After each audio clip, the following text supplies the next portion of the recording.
आजकल विवाह से जुड़ी प्रथाएं इतनी चिंताजनक हो गई हैं कि कुछ भी समझना मुश्किल हो जाता है। इसमें सुधार जरूरी है, लेकिन कम ही लोग ऐसा कर पाते हैं। ऐसे कम ही माँ बाप होते हैं जो 7 बेटों के बाद भी एक बेटी होने पर उसे प्यार से रखते हैं। जैसे ही एक बेटी पैदा होती है, वो उसकी शादी की चिंता में डूब जाते हैं। दुनिया में इस तरह के माँ बाप भी हैं जो बेटी की किसी वजह से मृत होने पर खुश होते हैं। उन्हें लगता है कि उनके सिर से परेशानी टल गई। इन सब की वजह दहेज जैसी कुप्रथा ही है। दहेज की रकम दिन ब दिन इतनी बढ़ती जा रही है कि लोग लड़की के विवाह के नाम से ही घबराने लगे हैं। पता नहीं कब यह सब खत्म होगा। बेटा जितने भी क्यों न हो, उन्हें भार नहीं लगता है। उनकी शादी नहीं भी करेंगे तो कह देंगे कि बेटा कमाओ और खाओ, फिर मन हो तो शादी कर लेना। बेटा का चरित्र खराब भी हो तो उसे गलत नहीं समझा जाता, लेकिन बेटी का विवाह करवाना जरूरी है। ऐसा नहीं किया और कुछ गलत घटना उसके साथ घट गई तो समस्या हो जाएगी। अगर इस बात को सबसे छुपा लिया तो कोई दिक्कत नहीं। अगर नहीं छुपा पाए तब पूरे समाज में नाक कट जाती है। समाज में ऐसा अपमान होता है जिसका कोई ठिकाना नहीं। पूरा परिवार किसी को मुंह दिखाने के काबिल नहीं रहता है। दुख की बात यह है कि जिन माँ बाप को अपनी बेटी की शादी में दहेज के कारण लाखों परेशानी झेलनी पड़ती है, वो अपने बेटे के विवाह के समय इन सबको भूल जाते हैं। वो अपने बेटे की शादी के लिए दहेज लेना बिल्कुल नहीं भूलते। उन्हें लड़की के परिवार वालों से बिल्कुल भी सहानुभूति नहीं होती, बल्कि वो अपनी बेटी की शादी में दिए गए दहेज को भी मिलाकर बेटे की शादी में लेने की कोशिश करते हैं। इस दहेज की चिंता के कारण ही कितने माँ बाप अपनी बेटी का विवाह बूढ़ों से कर देते हैं ताकि उनका पीछा छूटे, और कुछ तो बेटियों को विवाह के नाम में कुछ पैसे लेकर किसी के घर भेज देते हैं। गुलजारी लाल भी एक ऐसे ही पिता थे जिन्हें अपनी बेटी की शादी की चिंता खाए जा रही थी। यूं तो उनकी आर्थिक स्थिति ठीक थी और वो महीने में 200 से 250 रुपये आसानी से कमा लेते थे। 2 बेटे भी थे जिन्हें पालना था। ऊपर से बेटी के बड़े होने की टेंशन अलग। बेटी की शादी करने के लिए अच्छा घर भी चाहिए। होते होते एक दिन गुलजारी लाल को एक पढ़ा लिखा योग्य लड़का मिला। उसके पिता आबकारी विभाग में नौकरी करते थे। इन सब के बारे में गुलजारी लाल ने अपनी पत्नी से बात की। फिर उसने कहा कि परेशानी बस ये है कि लड़का शादी नहीं करना चाहता है। उसके पिता ने उसे बहुत समझाया, लेकिन वो किसी की नहीं सुनता। उसने कहा कि वो जीवन में कभी शादी नहीं करना चाहता। समझ नहीं आ रहा है कि वो शादी से इतनी नफरत क्यों करता है। गुलजारी लाल की पत्नी ने कहा कि एक दिन उसे बुलाकर अकेले में बात कर लो। उसने पत्नी को बताया कि बुलाया था मैंने। काफी देर तक कारण पूछा, लेकिन वो कुछ नहीं बोला। मैंने रोते हुए उसे आखिरी में पूछा तो वहां से चला गया। वह भुनभुनाते हुए बोलने लगी कि बेटी की वजह से पता नहीं क्या सब दिन देखना पड़ेगा। गुलजारी लाल बोला, नहीं, इस जमाने के लड़के होते ही ऐसे हैं। पढ़ लिख कर उन्हें पता नहीं क्या हो जाता है कि वो जिंदगी भर अविवाहित रहना चाहते हैं। वो आज़ाद अकेले ही रहना चाहते हैं, इसी में अपनी खुशी समझते हैं। पत्नी बोली, बात बिल्कुल सही है। अगर तुमने शादी न की होती तो ये सारी चिंताएं न होती, हम सब खुश होते। कुछ वक्त गुजरने के बाद गुलजारी लाल को विवाह के लिए मना करने वाले लड़के की तरफ से एक पत्र आया। उसमें लिखा था, अंकल प्रणाम, मैं आपको यह खत काफ़ी दुविधा में लिख रहा हूँ। आपके द्वारा मेरे घर रिश्ता लाने के बाद से ही माता पिता मुझ पर शादी का खूब दबाव बना रहे हैं। माँ रोती है तो पिता नाराज हैं। उन्हें लग रहा है कि मैं जिद की वजह से शादी नहीं कर रहा हूँ, लेकिन मैं इसकी असली वजह से उन्हें नहीं बता पाता हूँ। अगर उन्हें पता चला तो हो सकता है कि उनके प्राण निकल जाएं। आज मैं अपनी इस गुप्त बात के बारे में आपको बता रहा हूँ। इस राज को राज ही रखिएगा।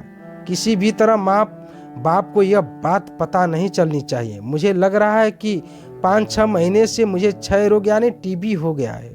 उसी के लक्षण मुझे खुद में दिख रहे हैं। जांच में भी यह स्पष्ट हो गया है कि मैं अधिकतम 2 साल तक ही जिंदा रह सकता हूँ। ऐसे में अगर मैंने शादी कर ली तो मेरी पत्नी को और बच्चा होने पर उसे भी यह बीमारी लग जाएगी। अभी मैं खुद इस रोग की पीड़ा को झेलता हूँ। विवाह कर लिया तो सबको दुख होगा। अब मेरा आपसे अनुरोध है कि मुझे किसी तरह के बंधन में मत बांधिए। सेवक हजारी लाल। चिट्ठी पढ़ने के बाद गुलजारी लाल ने अपनी पत्नी से पूछा कि तुम्हें क्या लग रहा है? उसकी पत्नी ने कहा कि मुझे लगता है कि ये बहाना बना रहा है। मुझे भी ऐसा ही लगता है। बीमारी इंसान वैसा नहीं दिखता जैसा वो दिख रहा था। जवाब में गुलजारी लाल बोला। पत्नी बोली कि ठीक है, अब भगवान का नाम लेकर शादी कर दो, जो होगा देखा जाएगा। गुलजारी लाल ने कहा, मैं भी ऐसा ही कुछ विचार कर रहा हूँ। गुलजारी लाल की पत्नी ने फिर कहा कि एक बार आप डॉक्टर को ही दिखा दीजिए। ऐसी बीमारी हुई तो बेटी अम्बा के साथ बुरा होगा। गुलजारी लाल एकदम बोल पड़ा, अरे तुम इन नौजवान लड़कों को नहीं जानती हो, ये सब ऐसे ही बोल रहा है। पत्नी बोली, फिर जल्दी से शुभ मुहूर्त निकालकर इनका विवाह करवा देते हैं। इतना सब जानने के बाद भी जब हजारी लाल का विवाह तय हो गया तो उसे बड़ी हैरानी हुई। उसके मन में हुआ कि अब मैं क्या कर सकता हूँ। फिर उसके दिमाग में हुआ कि डॉक्टर का पर्चा इन्हें भेज देता हूँ, लेकिन तब लगा कि नकली पर्ची बनाना भी मुश्किल नहीं होता है।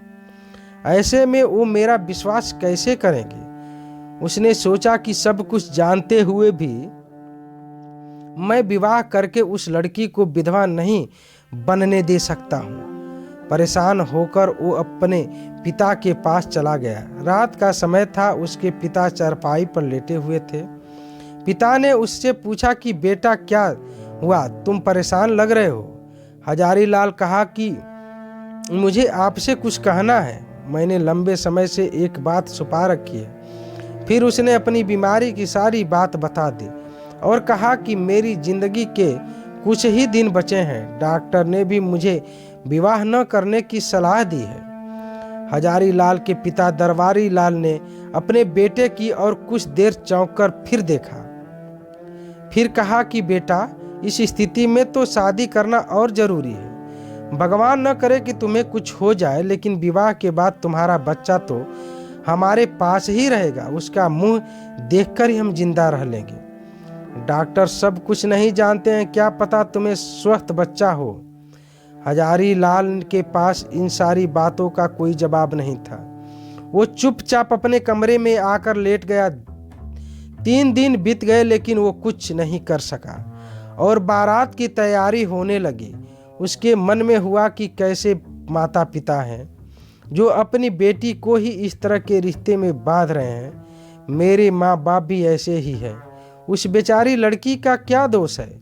यह सब सोचकर हजारी लाल उठा और चुपचाप कहीं चला गया। उस दिन के बाद से किसी ने दोबारा हजारी लाल को नहीं देखा। उसे ढूंढने के लिए उसके माता पिता ने क्या कुछ नहीं किया। पुलिस को उसका चित्र दिया, आसपास के कुएं में देखा, अखबारों में विज्ञापन निकलवा दिया। कुछ हफ्ते बीतने के बाद रेलवे के पास से कुछ हड्डियां मिली पड़ी। सबको लगा कि हजारी लाल ने रेल के नीचे आकर अपनी जान दे दी, लेकिन यह स्पष्ट नहीं था कि वो हड्डियां किसकी हैं। वक्त गुजरा और तीज आया।